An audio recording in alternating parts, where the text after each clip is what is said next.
Ancient philosophy talked about an end of time and a transformation of humanity. And while they could tell us about when this might occur, they really didn't underline why it would occur. Now we know why we are facing our imminent extinction on this planet and coming to those prophecies and making them real. And that is this: we base our world on knowledge. Knowledge is power.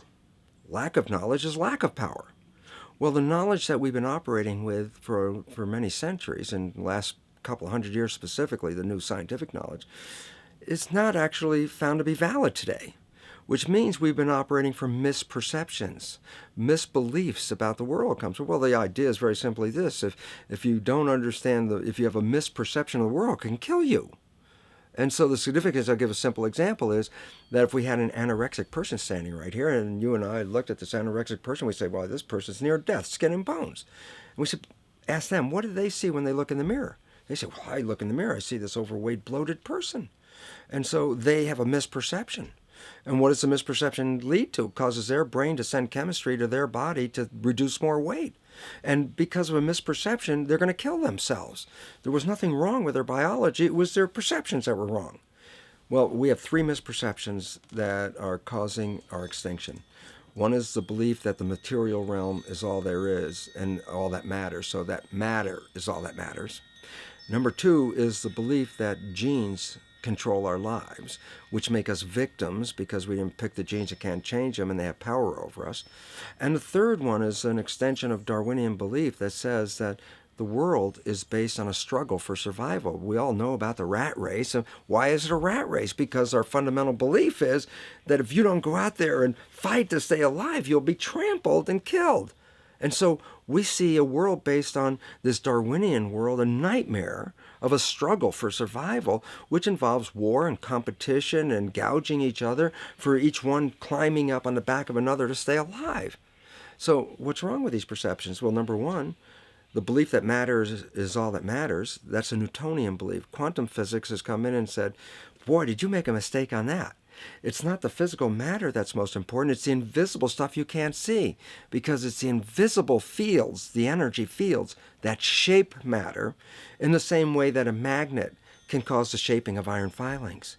So if you look at the structure of what's going on in here and blame it on the structure, no, you missed it. It's based on the invisible. But the biggest part of contribution to that invisible from us is our mind. Our minds are shaping the world. So whatever we believe is like a magnetic field that shapes our biology and our life to conform to the belief. So it says, wow, if that's true, then all of a sudden we should put more emphasis on the mind than on the body part. And that if we change our beliefs, then we can save our world. Myth number two was that genes control us, the belief of a victim. Again, cancer's in my family. What can I do about it? Might as well enjoy my life now. And all of a sudden we become irresponsible. Why? Because I said, well, if I can't control it, why do I care?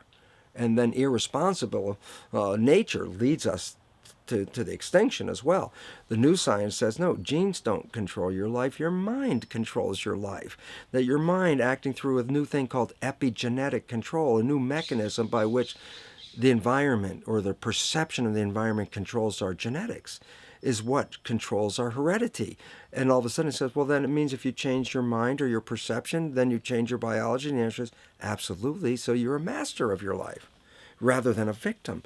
And the third one that says, get all the matter you can, take it from the earth, rape the planet, gather it all in your yard because that's a measure of your success.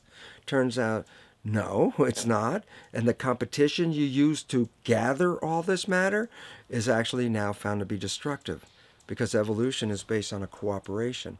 When we look into the biosphere, it's all a balanced, harmonious community except for us, because our belief says it's a struggle. The plants and the animals behind me, they look at it as this is a garden for them. We're the only ones that are out of the garden by a misperception. Since perception controls life and misperceptions can kill you, then you recognize the fundamental misperceptions on which we base our civilization are the destructive elements leading to our extinction. And when the new beliefs come into the public, civilization will take a radical turn and move off into a new situation of thriving and harmony and holism. That's the dimension that we're going to. This is the end of the civilization of the old beliefs and the transition into the new one. It's really interesting when we look at the world right now, it's in crisis, and that really promotes a lot of fear, which then creates a worse situation because then we get into protection, shut ourselves down. So I think we should look at what's really going on in a different understanding. Cells are like people, and you have 50 trillion cells in you, so you have 50 trillion citizens, people inside of you. But imagine you were inside a caterpillar, and you were in there with millions and millions of other cells, and all the cells have jobs: digestion, respiration, muscle cells doing their thing. Everybody's got a job. Caterpillar's growing. Everybody every day at the end of the day go, wow, man, we were working today. This thing is building. The caterpillar's getting bigger and bigger. The economy in that caterpillar's growing. So you as cells inside, you don't see the outside world. You see the inside world of your universe of cells as workers and all that. And you're looking around saying, yeah, system is growing. Economy's great. Everything's wonderful. Then there's a point where the caterpillar reaches a certain size and things start to slow down. And all of a sudden, when things start to slow down, there's like more cells than necessary for the jobs. Cells start getting laid off. Actually, what's happened. And many cells in this fear state actually commit suicide, which in biology is called apoptosis. They actually commit suicide because they look around going, oh, the thing's falling apart. Everybody's losing their work. That seems like it's coming to an end.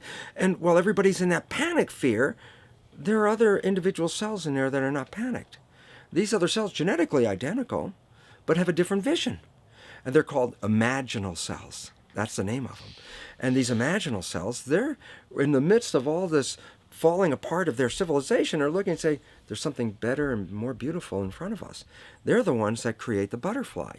So from the same population that's going down with the caterpillar, many of these imaginal cells, which are the equivalent of cultural creatives, have a new vision for the civilization, saying, wait, restructure this thing. We can restructure this. We can make something far better.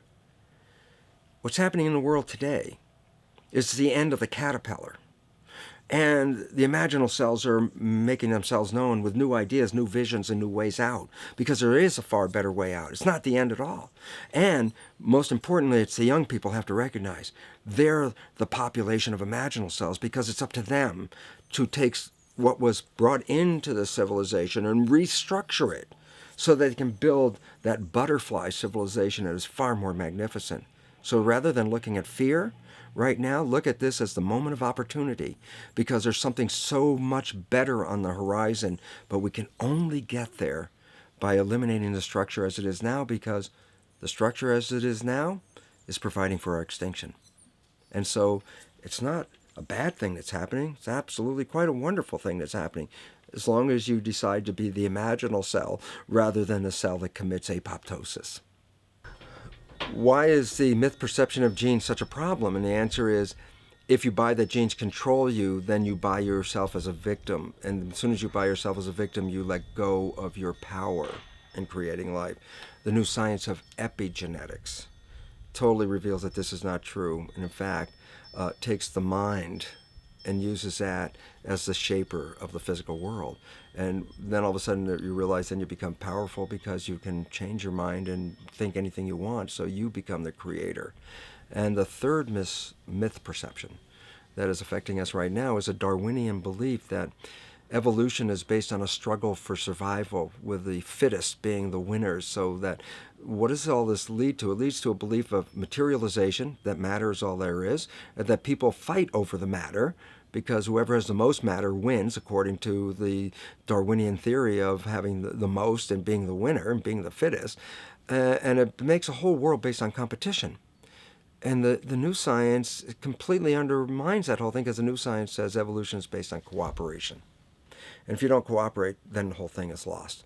What we're seeing right now is, with all the competition of each other destroying each other, wars, competing for material existence, raping the planet and tearing it apart to get some pieces of it to hold in your hands and say you won the game. Every one of those moves is destructive, not just of the planet, but of human civilization, because human civilization will thrive with cooperation and will die with competition. And we're caught up in these three old beliefs, these three old myths, as being truth. And if you operate from these truths, then you end up with the extinction that lies before us. The new understanding from science is that the mind controls the genes rather than the genes controlling the mind. But then we have an issue because we also understand there's two portions of the mind, one called the conscious mind and one called the subconscious mind. And they're very, very different entities. In fact, the conscious mind is the creative mind. It's the one that has your personal identity into it. It does the real thinking. But the conscious mind is the mind that has your wishes and your desires. And what you want to make out of life. So if I asked you, what do you want from your life? And you told me, oh, I want wonderful relationships, health, wealth, whatever it is, those answers come from the conscious mind. So that's where that mind will take you. And then there's a subconscious mind. Well, there's no entity in it. The subconscious mind is the equivalent of a tape player. It records behaviors, and then at the push of a button plays a behavior. It's automatic. It's a very convenient thing because then we don't have to relearn all the time. Once you know it, you can make a pattern. The problem is that the basic patterns of belief and behavior that are programmed in the subconscious mind came from our teachers, primarily our parents, our family, and our community. We didn't put those programs in there. They're other people's programs. And now neuroscience has told us in the unfolding of our lives, only 5% of our life is controlled by our conscious mind, what we want, and 95% is controlled by the programs. But the programs primarily came from other people.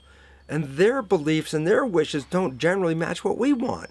So if you're looking at your life, I'm going to tell you every day it's a struggle, with 5% of your time going to where you want to go and 95% of the time controlled by the subconscious with programs from other people that were installed in there. And the problem is, because the subconscious is also the unconscious, it means when those programs are playing, we don't see them. And that means they're invisible to us. And that means 95% of the behaviors that are driving us through life, we don't even see them, even though we did them, but they came from other people. You want to get your power back, then you have to look at those subconscious programs, because science has revealed that virtually most of those programs that get in there, 70% or more of those programs, are really leading to limiting, sabotaging beliefs that are self-destructive. And this is why we can't get out of our own way, because we didn't even see we were in our own way because we were doing it unconsciously. The basis of the biology belief is that there's a new biology. And when I mean new biology, a biology based on new beliefs compared to the existing beliefs that almost everybody's been programmed with at school. The existing beliefs are that a human body is a biochemical machine controlled by genes, and therefore the behavior, emotions, and character of our biology, our health, our lives, are controlled by genes which we don't control, which means then we're victims to the genes. If the genes make a decision to get you sick, then you're just a victim to this. So this is what we taught people. You're a victim. Genes control your life. You didn't pick them. You can't change them. The genes you end up with program what's going to happen. The new biology says a whole new understanding. New biology said, no, genes don't control life. And it's very interesting. One of the experiments that I personally did in my lab is go into a cell and remove the structure called the nucleus. The nucleus is the organelle or structure in a cell that contains the genes. Well, if the genes control life, if you take the nucleus out and throw it away, then there shouldn't be anything to control life in the cell. And the joke is the cells can live for 2.5 or more months with no genes in them. And they're still carrying out all the complexities of life, moving around, eating, breathing, talking to other cells, avoiding toxins, no genes. And the first thing is you have to really ask them, what's controlling the cell? And the answer is not the genes. So that already says there's something going on.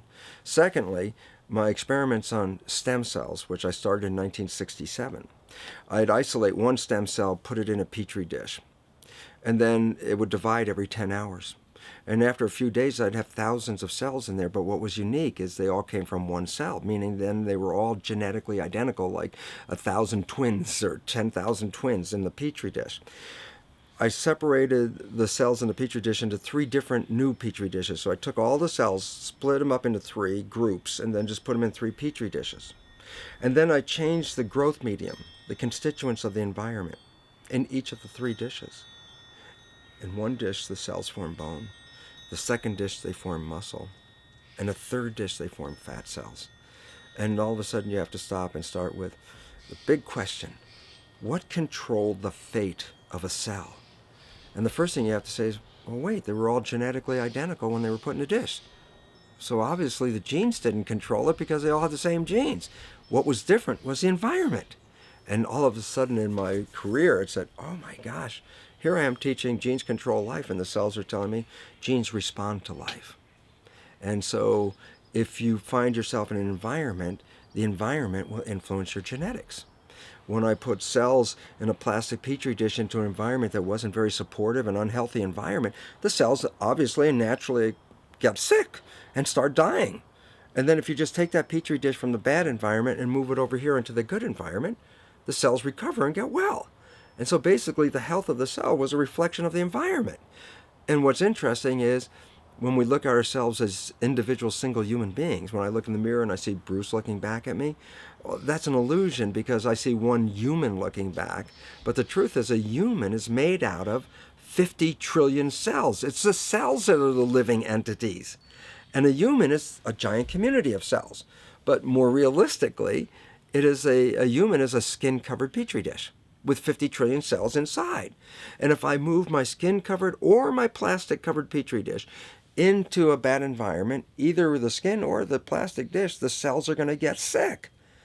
And if I take the cells out of the toxic environment and move it into a healthy environment, the cells get well. And basically, today when we see a sick person, rather than looking at the environment, we blame the person. And therefore they need drugs and chemistry and surgery and all these interventions to bring them well, when in fact, they needed none of that. What they needed was to rethink the environment, reconsider how they're responding to the environment, because it's their response that creates the physiology. And since you can control the response, you can control your life. And this is the new biology. The old one, victim. The new one says, no. It's how you read the environment, how your mind perceives the environment. When your perceptions are accurate, you survive and thrive. And when you have misperceptions, you can die. So when we look at the difference between the old science and new science, is the old science, you're a victim of things out of control. And the things that happen to you, you just pray for the best. The new science says you're a master, and you can control your biology and your health. And if you understand this, then you could lead yourself to the most wonderful expression on this planet, to be fully alive and fully healthy by just how you respond to the world. And that means what we need to do is learn how we respond to the world and adjust those responses, because that's where empowerment comes from. The functions of the body to survive can be broken down to two basic functions for any organism to survive. You have to be able to grow, maintain yourself, take care of your biology, but you also must be able to protect yourself, so that if you're just growing and you can't protect yourself, you'll become food for something else. So the survival involves a balance between growth and protection. Through the history of human civilization and through human evolution, we recognize that our nature is to be in a state of growth, and that our protection is only supposed to be used to help us out of that threatening moment. And the significance is that biology was designed to be in growth all the time, with an exception for every now and then to be in protection when something's threatening. So the design of the system actually subdivides the body into those parts that provide growth and those parts that provide protection. And whichever ones you use most, it becomes important, because growth needs energy, protection needs energy. You can't protect yourself without energy, you can't grow without energy. So the relevance is, where are you distributing your energy? Are you putting it into growth or putting it into protection? Well, based on your perception of the world. And the relevance is this: you can't be in growth and in protection at the same time. And the reason is because there's, in part of your brain, the accountant who allocates energy into functions. And if you being chased by a saber-toothed tiger, and you go up into that brain where the guy is allocating energy, so, well, how much energy are you going to put into running away from the tiger, and how much are you going to put into digesting the food you just ate? Well, if it's a good accountant that you'll survive with, he'll probably say, I think you should put all the energy into running away from the tiger, and if you survive, then you'll have energy left over to grow. When we see a need of protection, the stress hormones in the body shut off the blood vessels in our viscera, or gut, which is the part of the body for growth. That causes the blood to be pushed to the arms and legs, because you want to nourish those muscles like crazy to run away. Well, the issue is, if you took the blood from the viscera and moved it out to the arms, then you left no blood in the viscera. That means no growth. But you're ready to fight. And when your fighting is finished, then the blood returns back to the viscera and you grow again. But in the world that we live in today, it's 24/7 fear. So we have a continuous dripping of that stress hormone into the body. It's just dripping all the time, getting us ready to run or fight or flight at any moment at the drop of a hat. We're ready to go because we're on guard. Well, the problem is, what does that mean about your allocation of energy? And it says we're spending most of our energy in protection and not much of our energy in keeping our bodies healthy and maintained and growing and nourishing what we should be nourishing.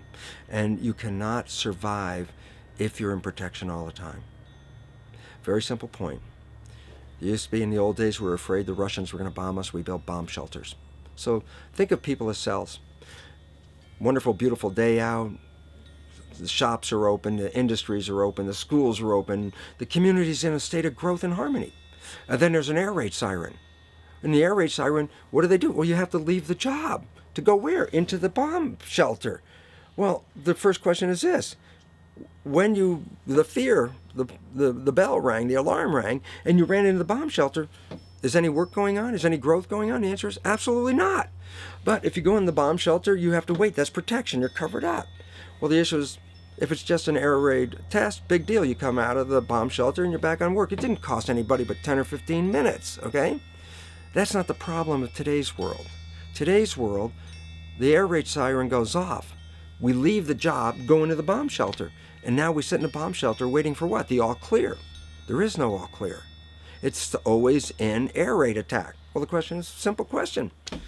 How long can a population stay in the bomb shelter and stay alive? And the answer is till they use up the food. And then you die. Meaning, as long as you're in protection, you're not making any more food. You stopped. Now you're using your energy. And the point is, how long can you stay in protection without going back to growth? The answer is, there's a limited time. Nature never designed us to be in 24/7 protection. And this is our problem, and this is manifesting in the sickening, the illnesses, the health crisis that are affecting this world right now.